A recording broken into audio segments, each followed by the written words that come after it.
Antes de iniciarmos, só um recado: quem se incomodar de ter a sua imagem de forma pública no canal da Fente Play, por favor, feche a sua câmera, porque depois de gravado, o nosso estudo vai para o canal Fente Play da Federação Espírita de Mato Grosso, e lá ele fica disponível para o público.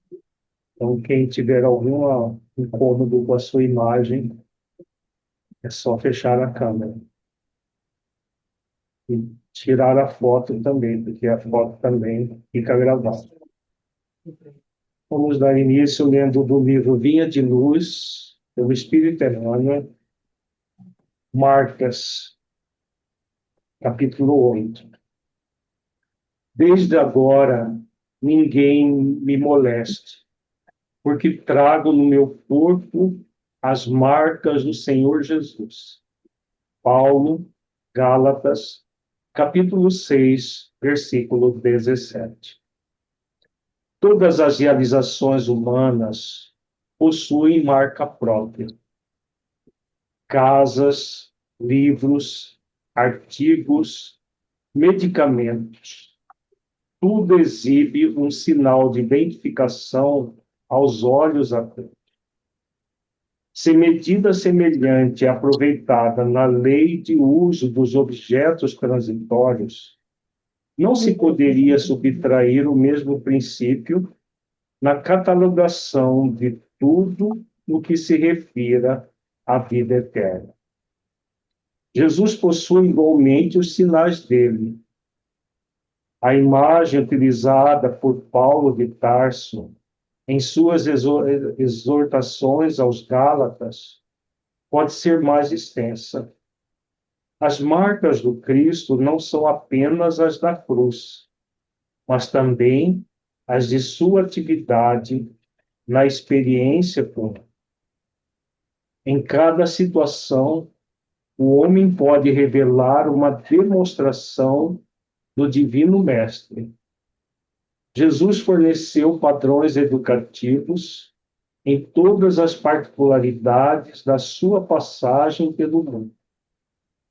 O Evangelho o apresenta nos mais diversos quadros, junto ao trabalho, à simplicidade, ao pecado, à pobreza, à alegria, à dor, à glorificação e ao martírio. Sua atitude em cada posição da vida assinalou um traço novo de conduta para os aprendizes.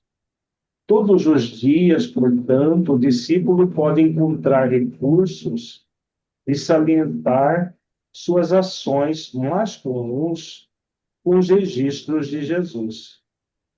Quando termine cada dia, passe em revista as pequeninas experiências que partilhaste na estrada vulgar. Observa os sinais com que assinalaste os teus atos, recordando que a marca do Cristo é fundamentalmente aquela do sacrifício de si mesmo para o bem de todos. Vamos elevar os nossos pensamentos a Jesus, rogando a Ele que nos abençoe a todos e mais esta noite de estudos. Senhor Jesus, mestre amigo, agradecemos, Senhor, por mais esta noite no qual continuaremos os nossos estudos dessa obra monumental que descerra a vida no mundo espiritual para nós encarnados. Ampara-nos para que possamos extrair dos ensinamentos que a obra nos traz as melhores condições para praticarmos as virtudes em nossas vidas, no nosso dia a dia. Se conosco, Senhor, nesse ideal maior de aprimoramento, de transformação de nós mesmos. Ampara-nos a todos nós, a toda a humanidade, hoje e sempre. Gratidão por tudo, Senhor. Gratidão pela vida.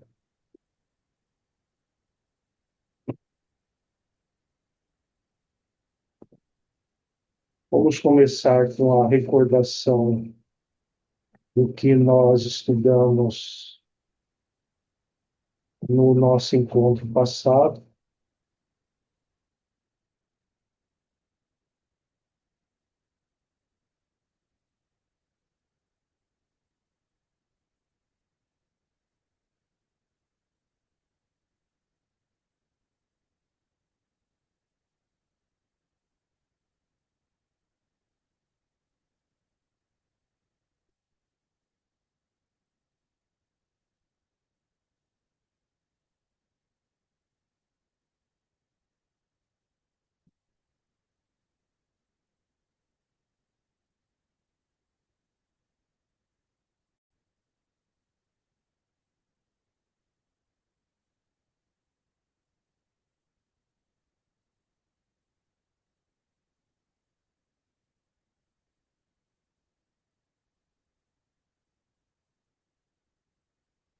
No nosso encontro passado, estudamos o capítulo 7, explicações de Lísias. Quando André Luiz pergunta para ele se no mundo espiritual nós encontramos aqueles que nos antecederam na morte do corpo. E aí Lísias fala sobre a mãe de André Luiz, né? Por que ele ainda não tinha visto a mãe dele? Porque a mãe dele morava numa colônia espiritual mais elevada que nosso lar. E aí, entre várias questões muito significativas que Lísias fala no capítulo 7, temos esse trecho aqui. Sua mãe o tem ajudado dia e noite, desde a crise que antecipou sua vinda. Quando se acamou para abandonar o casulo terrestre, duplicou seu interesse maternal a seu respeito. Talvez não saiba ainda que sua permanência nas esferas inferiores durou mais de 8 anos consecutivos. Ela jamais desanimou. Intercedeu muitas vezes em nosso lar a seu favor. Rogou os bons ofícios de Clarencio, que começou a visitá-lo frequentemente, até que o médico da terra, vaidoso, se afastasse um tanto, a fim de surgir o Filho dos céus. Compreendeu?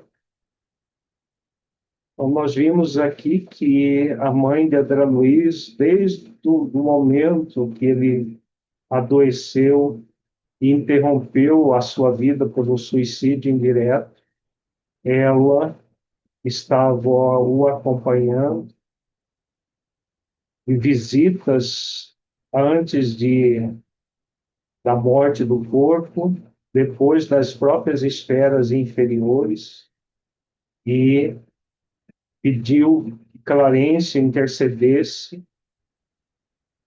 e André Luiz ficou 8 anos, mais de 8 anos, como informado aqui, até que ele uniu do seu orgulho, amansa sua rebeldia frente à vida e possa receber a ajuda de Clarencio, conforme nós já estudamos. No dia em que você orou com tanta alma, prosseguiu o enfermo visitador, quando compreendeu que tudo no universo pertence ao Pai Sublime, seu pranto era diferente. Não sabe que há chuvas que destroem e chuvas que criam? Lágrimas há também assim. É lógico que o Senhor não espera por nossas julgativas para nos amar, No entanto, é indispensável nos colocarmos em determinada posição receptiva, a fim de compreender-lhe a infinita bondade. Aqui explicações de Lísias, no momento que André Luiz chora de forma diferente.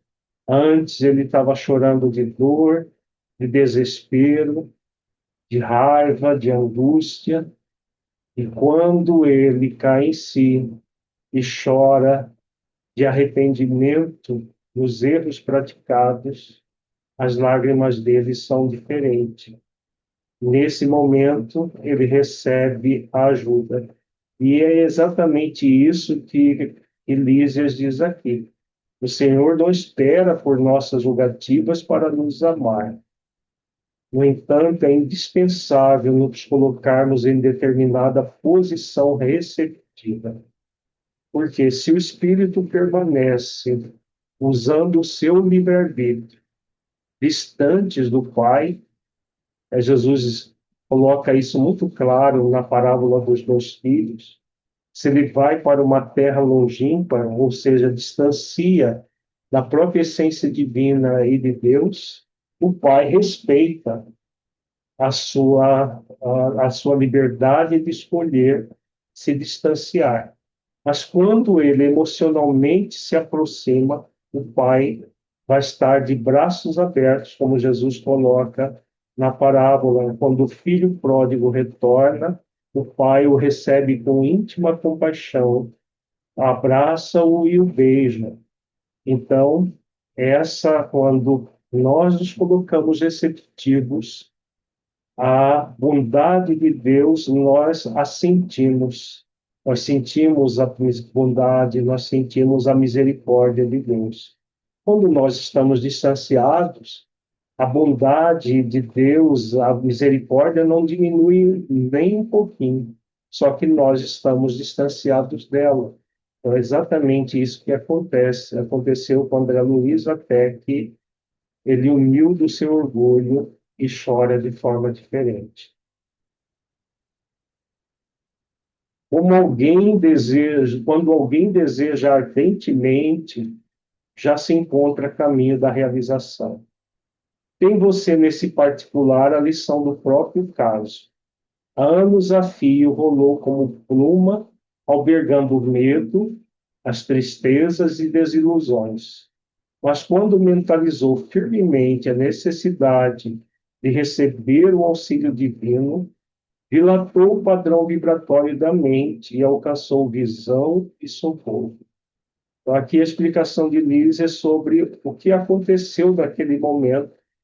Apesar de Clarencio ter visitado André Luiz muitas vezes no umbral, a sua mãe também o visitou muitas vezes, ele estava num outro padrão vibratório, energético, e não via os demais, os espíritos, numa posição superior. Então, quando ele humilha o seu orgulho e chora pedindo auxílio, ele dilata o padrão vibratório e aí ele consegue ver Clarencio vindo ao seu encontro, junto com os dois maqueiros que o levam para nosso lar. Aí, depois, no próprio capítulo, André Luiz pergunta, né, quando é que ele poderia ver a mãe, né, quando queria acontecer isso. E aí, Lísias traz essa lição.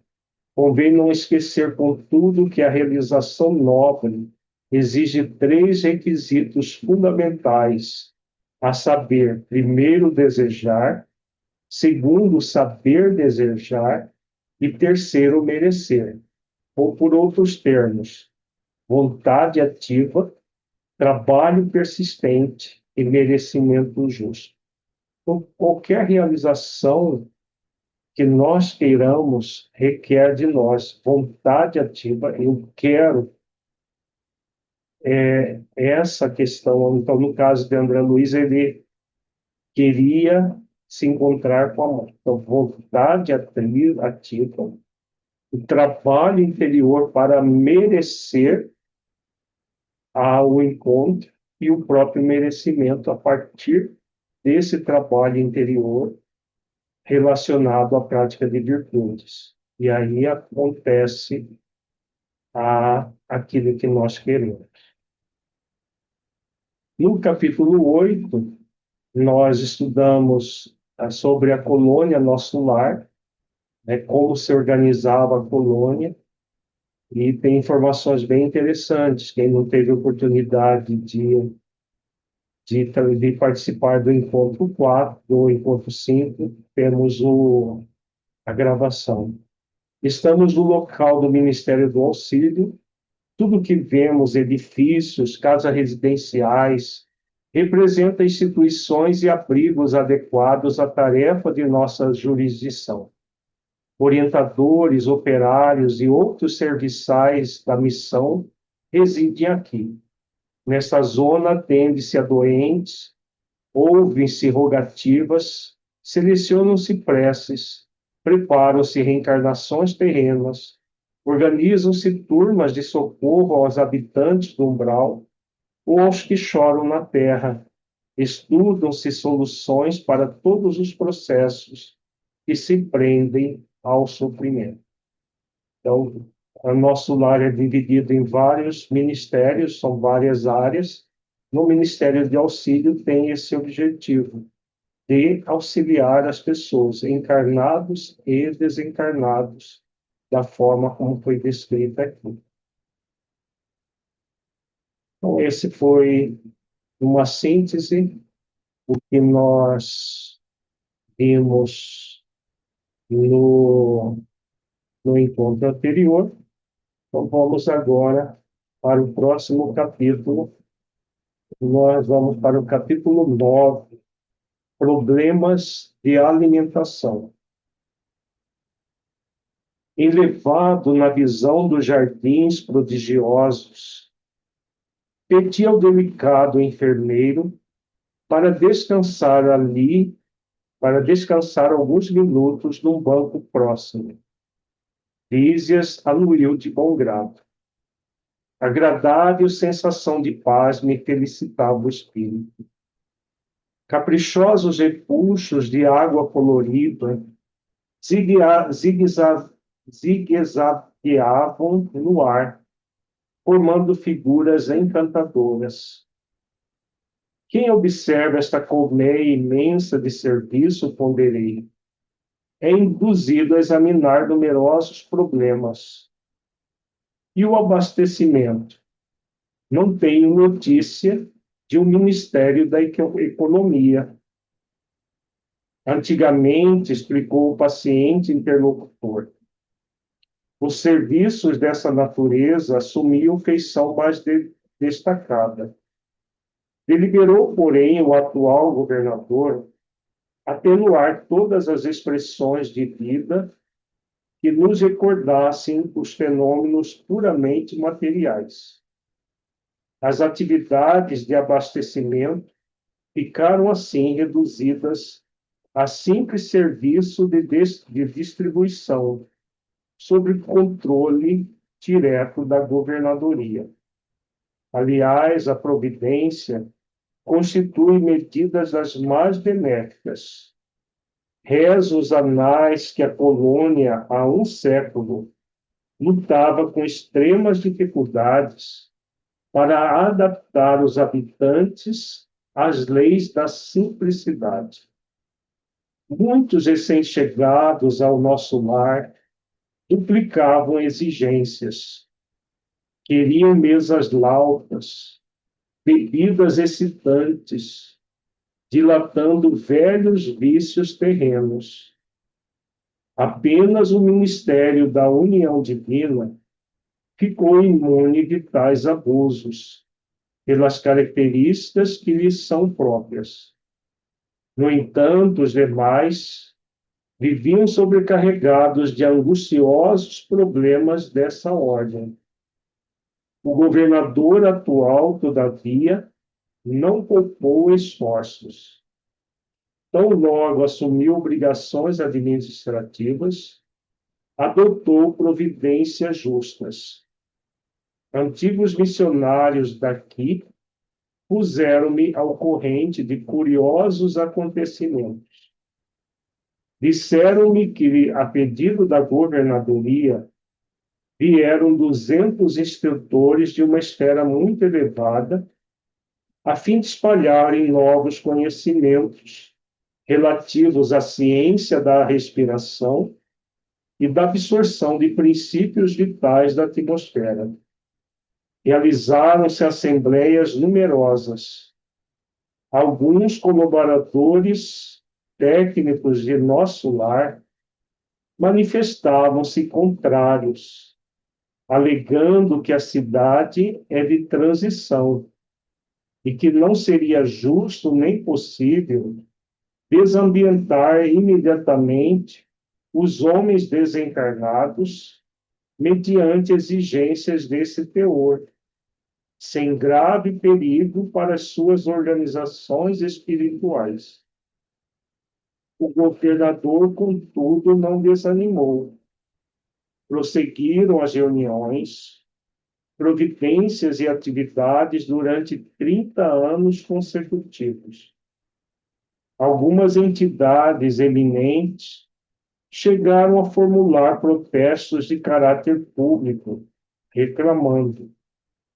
Por mais de 10 vezes, o Ministério do Auxílio esteve superlotado de enfermos, onde se confessavam vítimas do novo sistema de alimentação deficiente.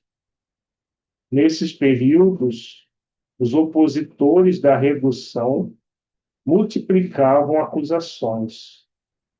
O governador, porém, jamais castigou alguém. Convocava os adversários da medida a palácio e expunha-lhes paternalmente os projetos e finalidades do regime. Destacava a superioridade dos métodos de espiritualização, facilitava os mais rebeldes inimigos do novo processo, variadas excursões de estudo em planos mais elevados do nosso, ganhando assim maior número de adeptos. Então, muito interessante, né, o que André Luiz vem descrevendo aqui, reportando aquilo que Lísias está refletindo. Então, só para, assim, o que nós temos visto, o nosso lar é uma colônia de transição entre o umbral e o início das esferas superiores. Então, uma colônia que fica assim, como se fosse uma periferia de uma cidade, uma favela, uma cidade construída em forma de uma favela, e aí no final do subúrbio começa uma outra cidade mais bem elaborada. Então, o que que acontece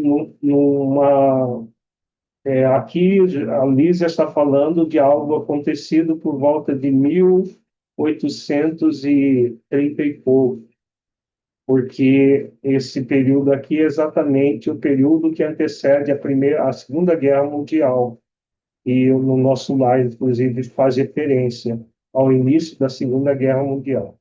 Então, eles estão aqui, esses fatos estão sendo narrados em 1938, por aí, nessa faixa, 37, 38, 39. Então, 100 anos antes, 1800, década de 1830, que o governador decidiu que não haveria mais essas mesas lautas e bebidas excitantes. Imaginemos, né, que tipo de bebida seria essas bebidas excitantes e mesas lautas. os espíritos desencarnados, nesse caso, estavam muito mais ligados ao mundo físico do que ao mundo espiritual. E aí ele decide, o governador, com sabedoria, com a ajuda de espíritos mais elevados, que havia necessidade de desprendimento da matéria. É muito interessante isso acontecer no mundo espiritual, porque nós já somos convidados hoje, no século XXI, os benfeitores falam de nós encarnados nos desprendermos gradualmente da matéria, do corpo físico. Agora, imaginemos o espírito desencarnado se desprender da matéria, sendo convidado a refletir questões mais nobres da vida. E a questão é tão interessante, né, que aqui o Lísias fala que as pessoas ficavam doentes de não ter comida farta. Os espíritos ficavam doentes e iam para os hospitais na colônia, né, com problemas, porque veja que tudo é a questão do psiquismo. Se a pessoa, onde está, quando Jesus fala, né, onde está o teu tesouro, estará o teu coração.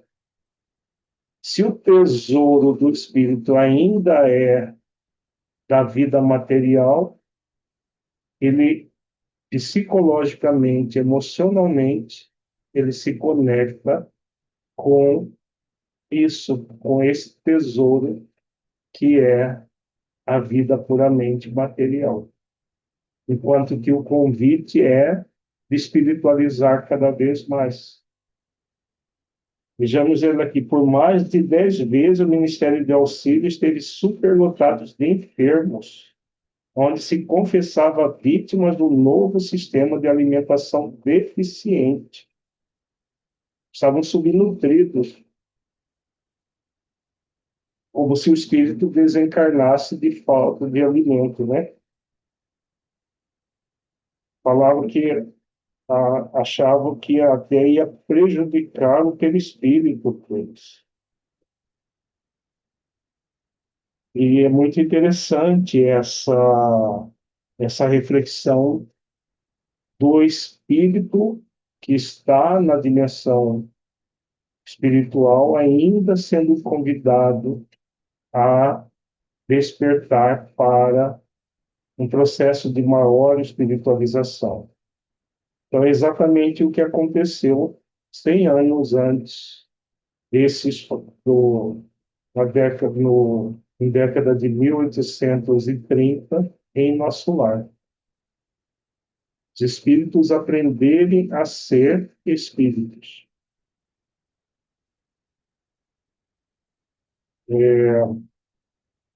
E a forma do governador de tratar das questões também é bem interessante. As pessoas não compreendiam, mas ele insistia e oferecia orientações necessárias para que as pessoas compreendessem o sentido de tudo aquilo. Alguma reflexão que alguém gostaria de fazer sobre esse trecho? Perguntas? Vamos continuar, então. Ante pausa mais longa, reclamei interessado. Continue, por favor, meu caro Ulisses. Como terminou a luta edificante? Depois de 21 anos de perseverantes demonstrações por parte da governadoria, aderiu o Ministério da Elevação,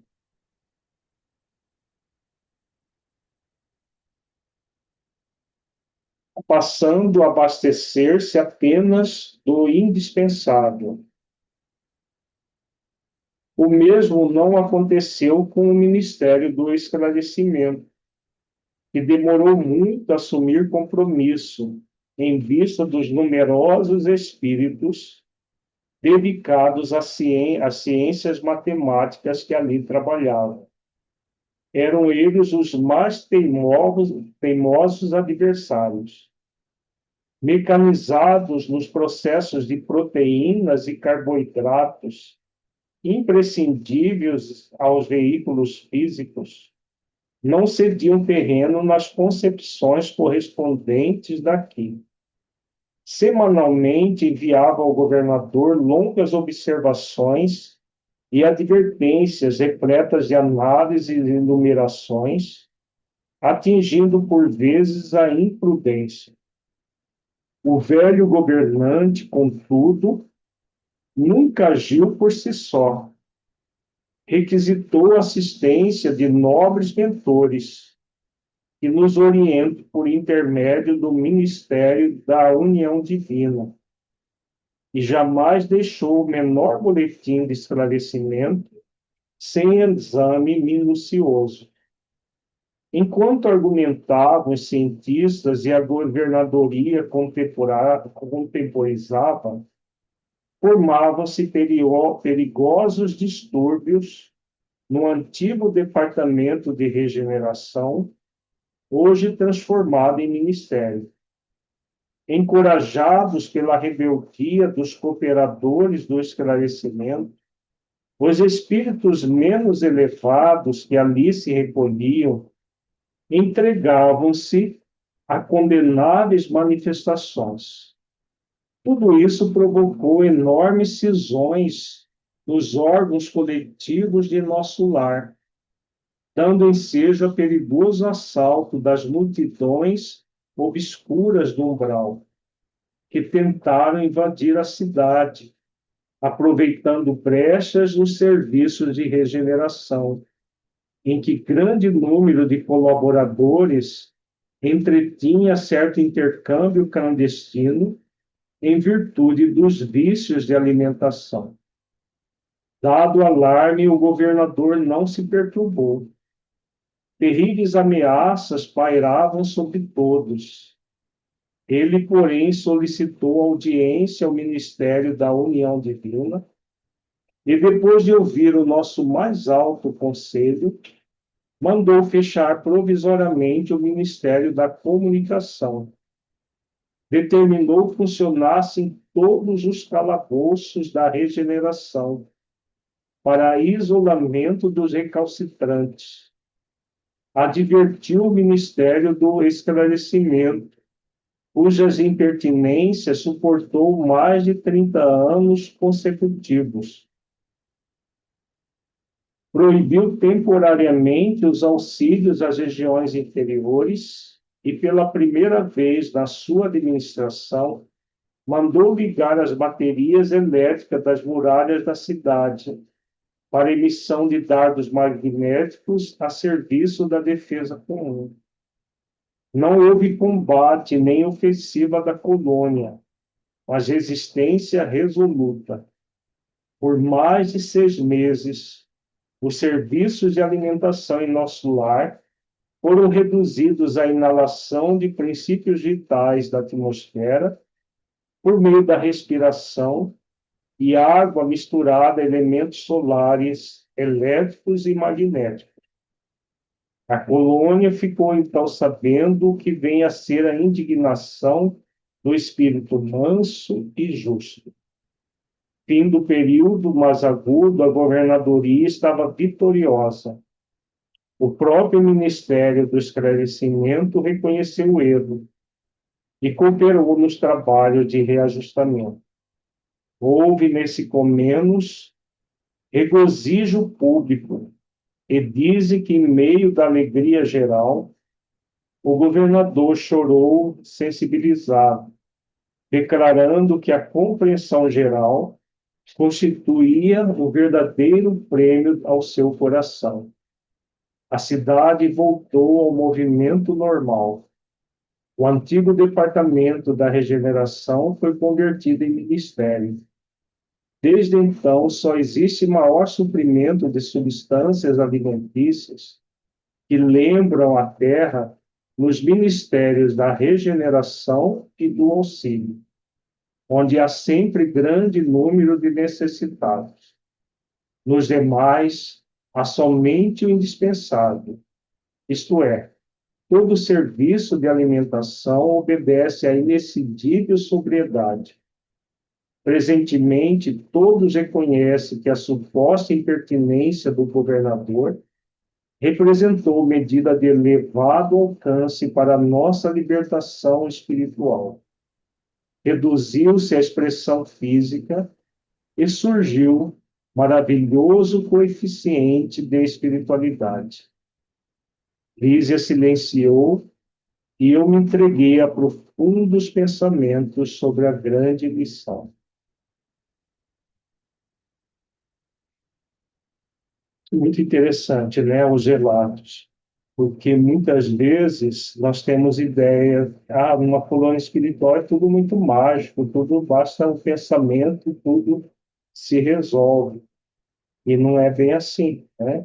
Estamos vendo aqui das reflexões que Lísia nos traz, e a rebeldia, o orgulho está presente, porque não são espíritos redimidos, são espíritos em processo de evolução, e os rebeldes, né, eles colocam em risco a vida dos demais. E, veja, numa colônia como o nosso lar tem prisão. Os calabouços, né, ou as prisões, a prisão, no livro do Memória do Suicida fala dos locais de prisão também na colônia Bahia de Nazaré, em que fica os recalcitrantes, os mais rebeldes ficam lá na prisão. Mesma coisa nosso lar, a prisão para aqueles que querem tumultuar. Essa ideia ainda muito romântica, né, de que tudo é maravilhoso, sem nenhuma dificuldade, não corresponde à realidade. E aí também a informação, né, de que o espírito desencarnado ele não precisa de proteínas, de carboidratos, isso é próprio para o corpo físico do espírito encarnado. Ficaram todo esse tempo se alimentando com energia solar, da água eletromagnética e, e permaneceram bem nesse período, e até que os próprios cientistas chegaram à conclusão de que não havia a necessidade dessa alimentação mais material, semelhante à alimentação que nós temos no corpo físico. Cristina? Oi, boa noite a todos. Aline, só uma ajuda nessa reflexão, porque o que me parece é que a evolução ela continua, né? O melhoramento, as colônias. Por exemplo, se a gente está falando agora de, acho que é 1940 ou 50, né, que o livro saiu, é, então, assim, pode ser que quase 80 anos depois que a própria colônia já não esteja mais como ela está, Sim. né? É. Nós já Hum. temos quase 100 anos desse relato, né? Então, Sim, com certeza, a própria colônia está mais evoluída, os espíritos são mais evoluídos, porque na própria crosta também está havendo evolução. uhum. Todo o planeta vai evoluindo, desde o do mundo físico até no mundo espiritual, né? Então, é bem interessante Inclusive, da gente pensar. as regiões umbralinas e trevosas estão sendo esvaziadas, né? Uhum. Vai chegar um momento que na Terra não vai ter mais nem trevas, nem umbral. Vão ser as colônias As colônias, em regeneração. bacana, muito bom. E é muito interessante Gratidão, Aline. você estudar isso aqui, para mostrar que o processo evolutivo é gradativo, não é uma coisa, né, de achando, de uma hora para outra, pronto, todo mundo está evoluindo. E veja que só o Ministério da União Divina é um dos espíritos mais elevados da colônia, o único que não, que ficou do lado do governador, os habitantes da, né? Porque imagina, né, a colônia é uma estrela, mas cada ministério é habitado por espíritos de diferentes hierarquia. É aquilo que nós já vimos, né? No mundo espiritual, mesmo numa colônia como o nosso lar, os espíritos se agrupam por afinidade Legal. evolutiva. Os dois ministérios em que há mais espíritos mais elevados é a união divina e o elevação. Mas o união divina é o mais elevado de todos. Os Uhum. espíritos mais evoluídos da colônia ficam nessa região da, da cidade. E aí, até chegar na regeneração, no Ministério da Regeneração, são os menos evoluídos.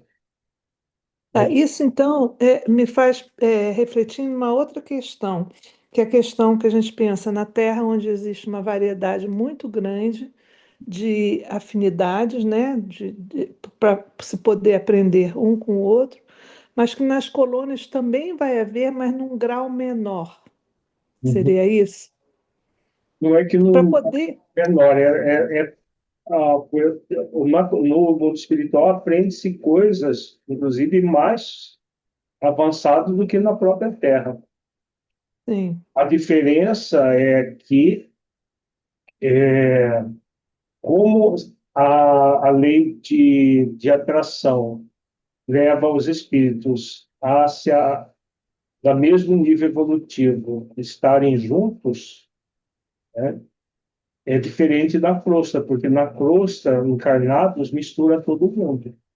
E sim. aquilo que nós temos na crosta ainda é muito aquém da realidade no mundo espiritual.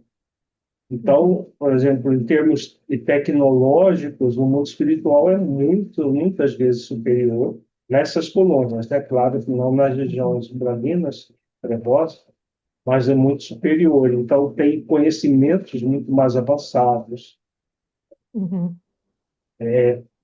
bibliotecas com conteúdo. Por exemplo, o Humberto de Campos, ele fala no livro Boa Nova que ele visitou uma biblioteca que tinha 500 registros da vida de Jesus. Desses 500, ele extraiu 20 para gerar o livro Boa Nova, que é uhum, um dos livros mais que uhum, existe, uhum, belíssimo. Agora, imagina os 500. E ele fala que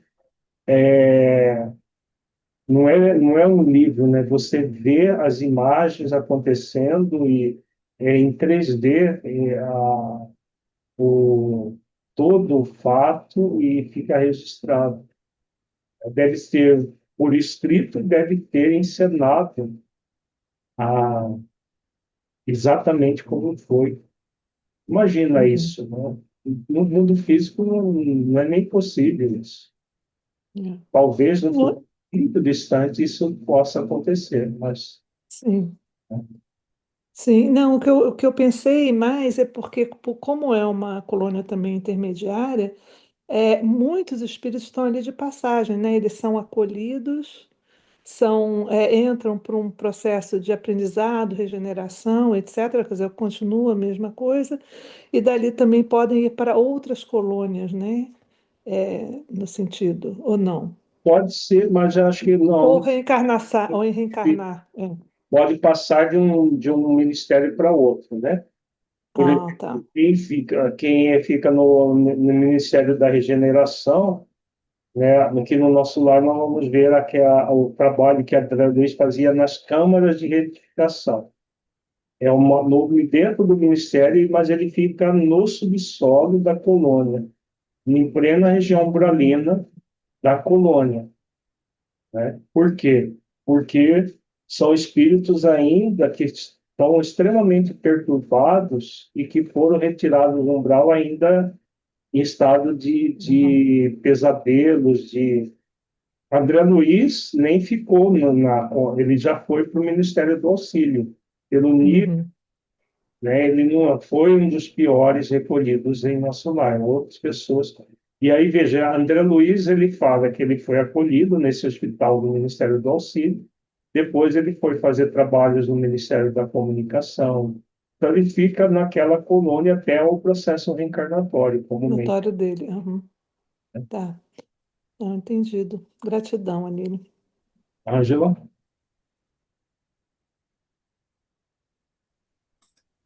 Doutora Lírio, me chamou a atenção aqui a postura do governador, né? Então, ele solicita audiência, ouve os demais e toma uma postura firme sobre todo o processo.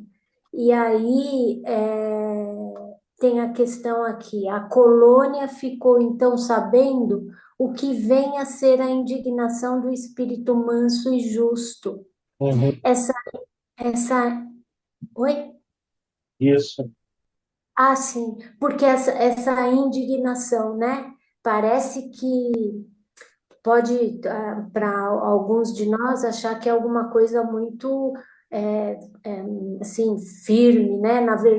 Firme no sentido de autoritarismo, né? Mas essa indignação do espírito manso e justo é a dignação, né, doutora Lívia? Isso. A indignação é uma virtude, né? Muita gente confunde indignação com rebeldia, com revolta. A revolta é uma coisa, a indignação é outra. Veja aqui o relato, a indignação do espírito manso e justo. A mansidão, né, ela não vai ser nunca conivente, subserviente, porque senão não é mansidão. Então, a mansidão, né, a indignação é aquela virtude que nos convida a uma ação digna. Então, qual é a ação digna que o governador da colônia espiritual, nosso lar, poderia ter com os rebeldes? Simplesmente alijá-lo do convívio com os demais, porque ele estava colocando em risco a colônia inteira. Então, é aquilo que São Luís coloca no Evangelho. Quando a atitude de um prejudica só ele mesmo, você chama a pessoa e conversa com ela. Agora, quando a atitude dela prejudica uma coletividade, ela deve ser chamada a atenção para que ela não proceda daquela maneira. E se a pessoa insiste, é necessário tomar providências. Foi exatamente o que ele fez, né? Tomou providências porque as atitudes daqueles que estavam se rebelando estavam criando brechas energéticas, porque a colônia ela fica na periferia do umbral, então espíritos, aqui como ele diz aqui, né, multidões obscuras do umbral que tentaram invadir a cidade, aproveitando brechas no serviço de regeneração. Que é nessa época não era nem ministério, era departamento, onde os espíritos menos evoluídos ficavam. Muita afinidade com o umbral. Então, ali poderia, imagina, se os habitantes, essas multidões do umbral invadissem a cidade, colocaria em risco a vida de todos. E aí, o que aconteceu? Colocou todos em prisão, ligou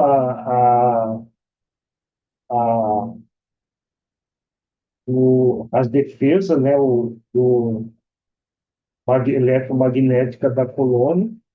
Né, nas outras obras de André Luiz fala de postos que existem na própria dimensão espiritual, e na região umbralinas e tudo, que tem esses que disparam dardos magnéticos e aqueles espíritos que estão querendo prejudicar, eles são afugentados.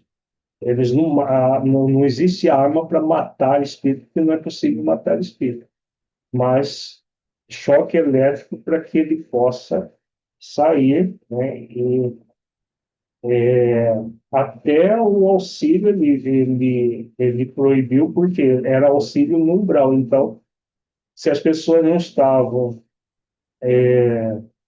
equilibradas para gerar, para realmente produzir auxílio, essa indignação dele fez com que as coisas não se prejudicassem. Porque se ele fosse conivente com os erros, colocaria em risco toda a colônia. Então, um espírito de alta envergadura que fala sim na hora que é para dizer sim, e não na hora que é para dizer não. Muito Essa é uma importante para a virtude gente muito significativa para nós desenvolvermos, a indignação, que é muito diferente da revolta. A revolta é um sentimento egóico, negativo. A indignação é esse movimento do ser de realmente pontual, é a irmã da autenticidade, que vai fazer isso porque é o melhor. Não há meio termo nesse sentido. valiosíssimo, né, para aqueles de nós que estamos à frente do movimento espírita, né, para Sim. estarmos muito bem colocados, não numa condição morna, né? Então, Uhum. eu achei muito importante. Por fim, me chamou a atenção quando o governador chorou sensibilizado, declarando que a compreensão geral constituía o verdadeiro prêmio ao seu coração, né? Então, isso me tocou também. É. Porque ele acabou as pessoas concordando, né, que ele estava certo. Inclusive os mais recalcitrantes chegaram a essa conclusão. Isso é muito bom. Vamos para o capítulo 10, no Bosque das Almas. Dado o meu interesse crescente pelos processos de alimentação, Lísias convidou. Vamos ao grande reservatório da colônia. Lá observará coisas interessantes. Verá que a água é quase tudo em nossa estância de transição. Curiosíssimo, acompanhei o enfermeiro sem vacilar. Chegados a extenso ângulo da praça, o generoso amigo acrescentou: esperemos o aeróbus, carro aéreo que seria na Terra um grande funicular. Mal me refazia da surpresa quando surgiu grande carro, suspenso do solo a uma altura de 5 metros, mais ou menos, e repleto de passageiros. Ao descer até nós à maneira de um elevador terrestre, examinei-o com atenção. Não era máquina conhecida na Terra. Constituída de material muito flexível, tinha enorme comprimento, parecendo ligada a fios invisíveis em virtude do grande número de antenas na tolda. Mais tarde, confirmei minhas suposições, visitando as grandes oficinas do Serviço de Trânsito e Transporte. Lísias não me deu tempo a indagações. Aboletados convenientemente no recinto confortável, seguimos silenciosos. Experimentava a timidez natural do homem desambientado entre desconhecidos. A velocidade era tanta que não me permitia fixar os detalhes das construções escalonadas no extenso percurso. A distância não era pequena, porque só depois de 40 minutos incluindo ligeiras paradas de 3 em 3 quilômetros, me convidou Lísias a descer sorridente e calmo. Deslumbrou-me o panorama de belezas sublimes. O bosque em floração maravilhosa embalsamava o vento fresco de inebriante perfume. Tudo em prodígio de cores e luzes cariciosas. Entre margens bordadas de grama viçosa, toda esmaltada de azulíneas flores, deslizava um rio de grandes proporções.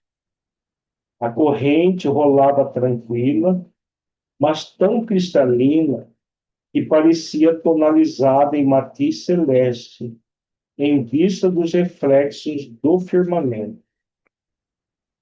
Estradas largas cortavam a verdura da paisagem.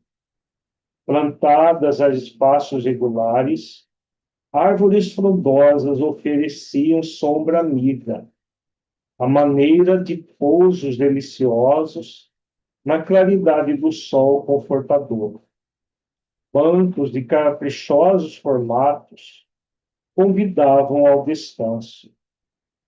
Notando o meu deslumbramento, Lísias explicou: estamos no bosque das águas. Temos aqui uma das mais belas regiões de nosso lar. Trata-se de um dos locais prediletos para as excursões dos amantes, que vêm tecer as mais lindas promessas de amor e fidelidade para as experiências da terra.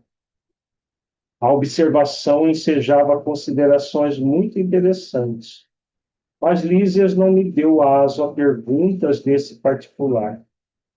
Indicando um edifício de enormes proporções, esclareceu: ali é o grande reservatório da colônia.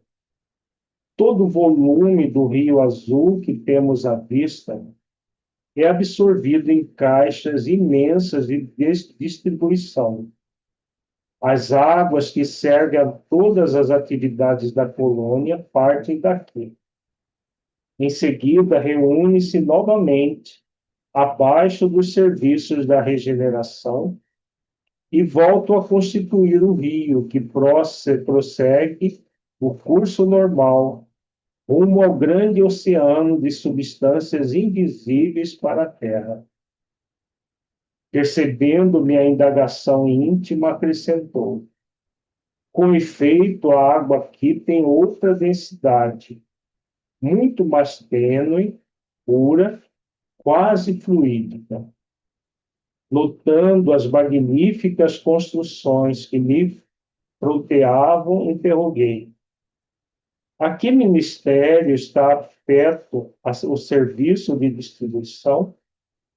Imagine, elucidou Lísias, que esse é um dos raros serviços materiais do Ministério da União Divina. Que diz? Perguntei, ignorando como conciliar uma e outra coisa. O visitador sorriu e obtemperou prazenteiro. Na Terra, quase ninguém cogita seriamente de conhecer a importância da água. Em nosso lar, contudo, outros são os conhecimentos. Nos círculos religiosos do planeta, ensino que o Senhor criou as águas. Ora, é lógico que todo serviço criado precisa de energias e braços para ser convenientemente mantido. Nesta cidade espiritual, aprendemos a agradecer ao Pai e aos seus divinos colaboradores semelhante dádiva. Conhecendo-a mais intimamente, sabemos que a água é veículo dos mais poderosos para os fluidos de qualquer natureza. Aqui, ela é empregada, sobretudo, como alimento e remédio. há repartições do Ministério do Auxílio absolutamente consagradas à manipulação de água pura, com certos princípios suscetíveis de serem captados na luz do sol e no magnetismo espiritual. Na maioria das regiões da extensa colônia, o sistema de alimentação tem aí suas bases. Acontece, porém, que só os ministros da união divina são detentores do maior padrão de espiritualidade superior entre nós, cabendo-lhes a magnetização geral das águas do Rio Azul, a fim de que sirvam a todos os habitantes de nosso lar com a pureza imprescindível. Fazem eles o serviço inicial de limpeza, e os institutos realizam trabalhos específicos no suprimento de substâncias alimentares e curativas. Quando os diversos fios da corrente se reúnem de novo no ponto longínquo oposto a este bosque, ausenta-se o rio de nossa zona, conduzindo em seu seio nossas qualidades espirituais. Olha como é interessante, né? Primeiro, a descrição do Parque das Águas é belíssima, né? A beleza desse parque deve ser, assim, uma coisa... Isso porque o nosso lar é uma colônia de transição. Imagina a beleza que deve ser das colônias superiores, né? Agora, o que me fala do rio, né, é muito interessante. A água, ela é, no mundo físico e no mundo espiritual, um elemento que capta energias eletromagnéticas. E aí a revelação de que o ministério da união divina, onde existem os espíritos mais evoluídos, é o que vai gerar a purificação, né, e a magnetização da água, que vai servir para a colônia inteira como alimento e remédio. Isso é muito interessante, né, porque no mundo físico nós temos muito pouco cuidado com a água, né? Veja que ele fala aqui que o rio ele sai de nosso lar com as características da cidade, né? Com os benefícios da energia magnética dos ministros da união divina e com todo os recursos dos habitantes. No mundo físico sai com esgoto, com lixo, né? Ainda são poucos aqueles que realmente têm respeito aos rios, aos lagos. Todos nós sabemos que não há vida sem água, mas o desrespeito que se tem por os mananciais de água no planeta ainda é muito grande. As matas ciliares, que são fundamentais para a manutenção dos rios, são desmatadas como se não fossem necessárias, né? E é interessante também essa informação de que existe um oceano nessa dimensão também, né? Que é deve ser um oceano semelhante ao que nós temos aqui, só que dessa matéria mais sutil, né? Muita gente lê o nosso lar e fala que é ficção, né? Não é possível, isso aí é ficção científica, né? Aquela ideia de que no mundo espiritual é tudo muito mágico, né? As pessoas devem ficar flutuando em nuvenzinha, se a vida no mundo espiritual fosse assim, todo mundo flutuando no ar para lá e para cá, seria um suplício, né? Você desencarnar seria a coisa mais terrível do mundo. e fica flutuando para lá e para cá sem beleza, sem nada, né? E quando a, é descrito tudo isso, você vê que tudo Deus criou, seja no mundo físico, seja no mundo espiritual, tudo com uma finalidade útil, tudo com, né, o trabalho existe até para espíritos nobres, como os ministros da união divina, que com as suas orações purificam, né, a água, oferece como ele diz aqui, a,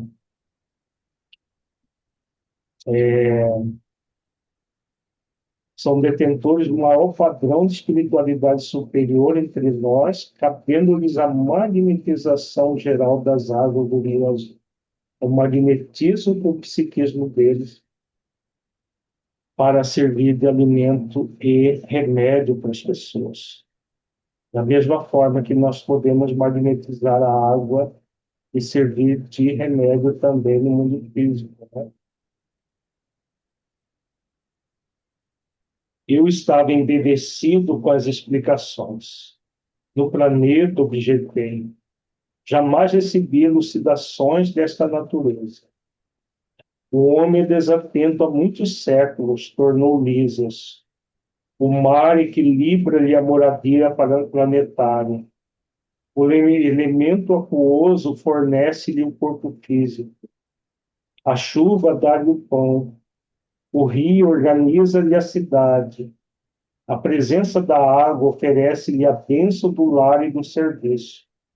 Entretanto, ele sempre se julga o absoluto dominador do mundo, esquecendo que é filho do Altíssimo antes de qualquer consideração. Virá tempo, contudo, em que copiará nossos serviços, encarecendo a importância dessa dádiva do Senhor. Compreenderá então que a água, como fluido criador, absorve em cada lar as características mentais de seus moradores. A água no mundo, meu amigo, não somente carrega os resíduos dos corpos, mas também as expressões de nossa vida mental. Será nociva nas mãos perversas, útil nas mãos generosas, e quando em movimento sua corrente não só espalhará a bênção de vida, mas constituirá igualmente um veículo da providência divina, absorvendo amarguras, ódios e ansiedades dos homens, lavando-lhes a casa material e purificando-lhes a atmosfera íntima. Calou-se o interlocutor em atitude reverente, enquanto meus olhos fixavam a corrente tranquila a despertar-me sublimes pensamentos. Muito bonito o que ele diz aqui, né, sobre a água. E é uma verdade essa questão. Uma vez um benfeitor nos disse para evitar tomar água em repartições, em lugares públicos, onde circula muita gente. Porque, ou se for precisar tomar, façamos uma oração para desintegrar fluidos, fluidos deletérios que ficam impregnados nessa água. Porque, como ele diz aqui, né, a água, como fluido criador, absorve em cada lar as características mentais de seus moradores. Então, onde há muita briga, as pessoas brigam, falam, xingam umas às outras, falam palavrões, a água absorve. Uma vez, acompanhando uma média desdobrada, o benfeitor levou ela para ver a caixa d'água da casa onde ela estava no serviço de socorro. A água estava totalmente escura, como se fosse um barro, uma coisa. E da própria caixa d'água da casa, distribuía para toda a casa um líquido escuro, não parecia água. Dentro da geladeira, as garrafas de água na geladeira estavam escuras. Aí o benfeitor falou que era energia dos próprios habitantes da casa e de espíritos oportunistas que também estavam ali, gerando o psiquismo que a água absorve totalmente, e nesse caso, ela fica envenenada. Então, nós podemos colocar veneno na água que nós utilizamos, desde para lavar roupa, banho, qualquer coisa, ou colocar as nossas melhores energias para que ela sirva de alimento, principalmente de remédio, né? Para equilibrar as nossas forças.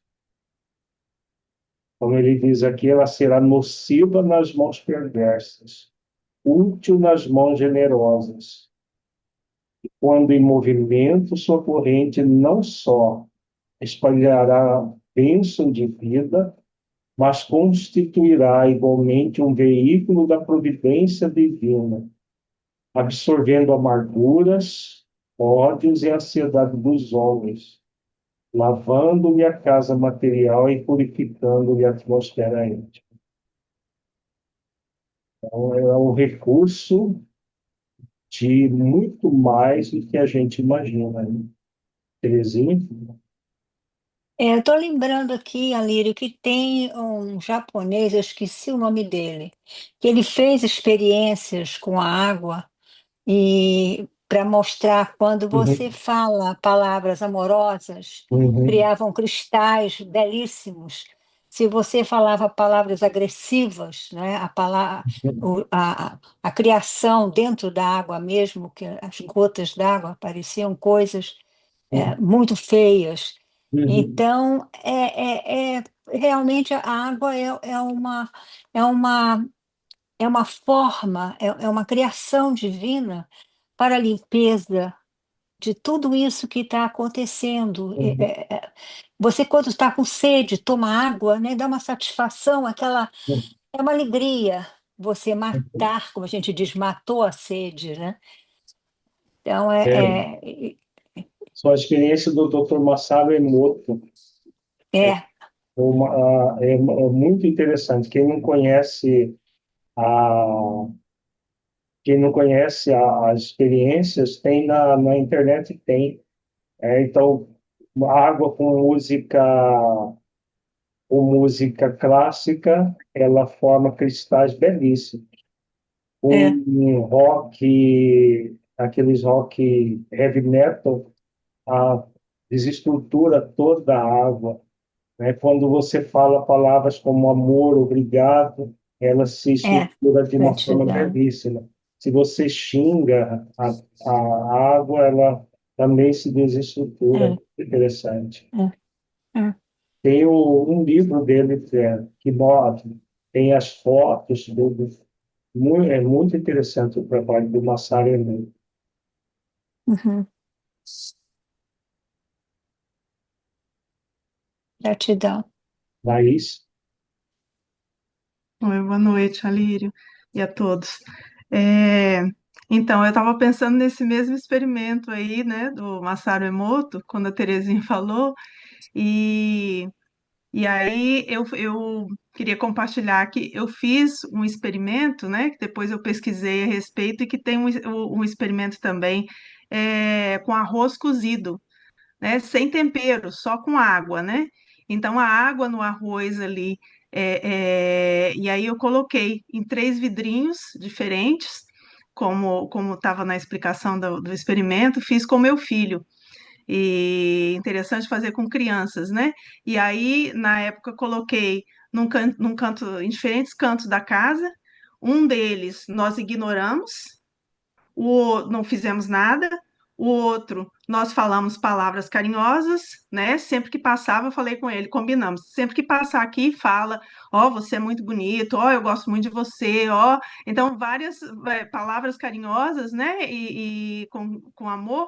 E aí o outro nós falamos, você é feio, não gosto de você. O que que você está fazendo aí? Tipo assim, várias. E nós notamos, observamos durante vários dias, eu tirei fotos, eu tenho as fotos, né? Que o arroz que o potinho de arroz que recebeu palavras de sentimentos negativos começou a apodrecer mais rápido, ficou preto embaixo, né? Começou a apodrecer em vários cantinhos. O ignorado também começou a apodrecer, mas não tanto quanto o que recebeu palavras negativas. O ignorado começou a ficar mais marrom. E o que recebeu palavras positivas continuou branquinho. Assim, isso foi por semanas, umas 2 semanas mais ou menos. Foi incrível o experimento, muito legal É, mesmo. Vale a pena fazer com interessante. crianças É, ou com adultos também. bem interessante mesmo. Porque, imagina, né? O nosso corpo é 70% de água. Tem gente que se xinga olhando no espelho. Mas ela produz uma energia mental tóxica e joga toda essa energia para as células do corpo. A água da célula do corpo fica envenenada. E não é por acaso que se adoece tanto com a própria mente. Se uma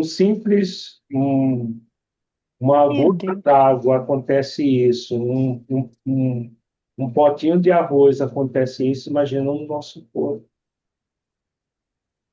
que a gente pode gerar de construção e de destruição, dependendo do que nós fazemos. Ieda? Noite. Era isso que eu ia falar, dos 70% de água. Mas eu quero complementar falando que o organismo da criança, do bebê, ele chega a 78% de água. Aham. Então, o que pensar da gente, né, das pessoas que falam palavras pesadas para a criança, ou que desmerece a criança, ou que desrespeita a criança, aquilo vai consolidando dentro do seu organismo. E me lembrei também da pesquisa de um professor da USP chamado professor Ricardo Felício. E ele passou 20 anos na Antártida pesquisando climatologia e água. Então ele diz que a água é sempre água. E o percentual de água da Terra é sempre o mesmo. 70, às vezes 97% de água, de água doce, de água salgada e 3% de água doce. Mas água é sempre água. Segundo a teoria dele, os estudos dele e de mais alguns outros grupos dele, mesmo que misture, que a água seja misturada ao óleo, há formas de separar. Mesmo que a água esteja misturada de esgoto, há como separar a água. Ela nunca deixa de ser água, independente do ambiente onde ela está. E ela não vai se, a água, a Terra não vai ter escassez de água, porque ela muda de estado, mas ela não sai da órbita terrestre. A quantidade de água que tem na Terra é sempre a mesma. Agora, isso vem para a gente pensar um pouco também a respeito de se preservar a pureza da água para não precisar ficar limpando, não é? O trabalho que dá o Tietê, quantos anos está aí para conseguir fazer essa limpeza? Outros rios de outros países que sofrem uma poluição muito grande, tem forma de se limpar, mas é mais trabalhoso se limpar do que se preservar. Isso é assim que ele diz. E aí, se a gente for pensar também que a Terra tem um peso, uma pressão e uma quantidade para se manter na órbita, qualquer coisa que diminuísse dela, do peso dela, talvez influenciasse na sua órbita. Então, as coisas que a gente pensa assim que é interessante. Só para Interessante. contribuir, né?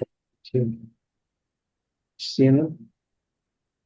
Só estendendo um pouquinho, em relação à água e a energia mental, né, que a gente coloca, eu sempre gostei muito de cozinhar, né? E quando eu comecei a entender esse processo mental, a responsabilidade da gente que cozinha é muito grande, né? Porque no momento que a gente está cozinhando É. ali, lógico, envolve água, envolve todos, né, em todas as moléculas ali, essa intenção, né? Então a Uhum. intenção do amor, da saúde, o quanto que é importante, né? E eu lembrei quando eu era mais nova que às vezes eu cozinhava, mas era naquela pressa para as crianças, você queria só, né, ter as coisas prontas sem pensar nisso, mas quanto que é importante, como a gente pode adicionar, né, energias salutares até no ato de cozinhar, né? E olha, quando a pessoa cozinha com raiva, né? Ela, na Exato. verdade, é, cria toxinas, né? Veneno. Alimentos se tornam veneno para as pessoas. É. Exatamente. Quando você cozinha com afeto e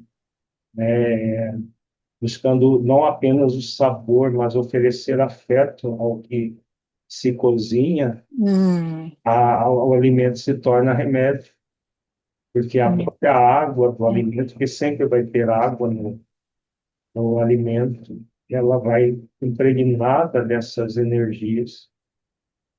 Esse capítulo do Nosso Lar é bem interessante por isso. Ele dá essa visão da água muito profunda que todos nós devemos realmente prestar atenção. O que nós estamos fazendo com a água do nosso corpo, com a água que nos lava o corpo, com a água que nós tomamos, com a água que nós nos alimentamos, os nossos rios, nossos lagos, nosso mar, né, o oceano, desde o nível individual até o coletivo. Para isso. Lília, eu estava pensando aqui na questão da água fluidificada, né? Porque é algo que aqui em casa nós damos muita importância, né? De toda semana fazer o Evangelho no lar, fluidificar uma garrafinha de água para cada um e tomar durante a semana. E muitas vezes, se eu estou com algum problema também, assim, que não é para beber, de repente alguma questão na pele, alguma alergia, alguma coisa assim, eu faço uso também da água fluidificada, né? Eu fluidifico uma exatamente para aquilo, pego um algodão, passo. E na minha família, quando conversando com a minha mãe e tal, minhas irmãs, quando acontece alguma coisa assim de saúde, elas não têm essa ideia de pensar na água fluidificada, pensa primeiro no remédio, né, alopático. E Uhum. então isso não faz sentido para mim. Você podia explanar um pouquinho mais, aprofundar mais sobre a importância da água fluidificada? É isso que nós vimos, né? A fala do Lígia, né? Se em nosso lar, os espíritos mais evoluídos que magnetizam a água, por quê? Porque eles sabem da importância dela como alimento e remédio para toda a colônia. E esses conhecimentos a doutrina espírita trouxe para a Terra, né? A importância da água como veículo para absorver o magnetismo espiritual. Então, quando você ora, você está emitindo as suas melhores energias. Juntamente com as energias dos benfeitores, a água capta tudo isso e ela realmente vai servir de remédio. Tem casos em que a pessoa sente até gosto na água, a água pura, ela sente um gosto diferente, né? De remédio mesmo que foi colocado lá na dimensão espiritual, não da dimensão física. É um recurso que a humanidade sempre teve à disposição e que nós somos convidados a usar mais. Mês. Boa noite a todos. Eu queria acrescentar, porque foi falado da questão da comida, né, de cozinhar, não estar com raiva e tudo. Eu também procuro fazer oração e tudo.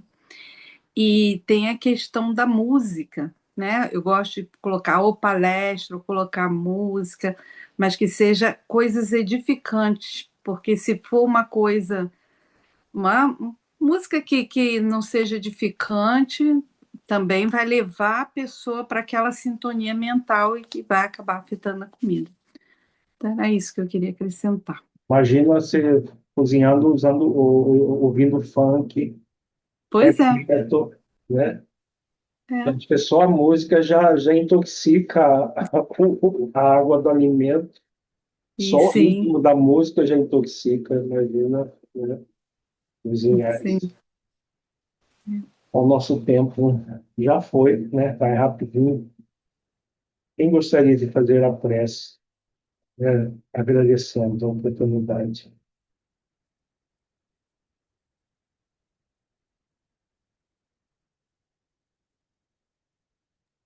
Eu Laís, você posso continua. fazer.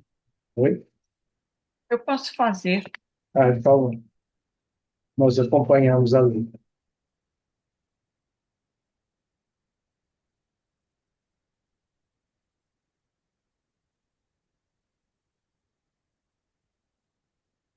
Senhor Jesus, nós agradecemos por mais uma oportunidade de estarmos reunidos para esse momento de estudo, de reflexão, buscando compreender e aplicar em nossas vidas, refletindo como fazer, o que eu gostaria de fazer com todos esses conhecimentos, o que poderia me trazer de melhor. Assim, Senhor, nessa proposta é que nós vamos buscando a melhoria. Fortaleça-nos, Senhor, para que nós possamos dar continuidade nesse trabalho que nós nos propomos. Conhecer, apreender o que conhecemos e colocar em prática,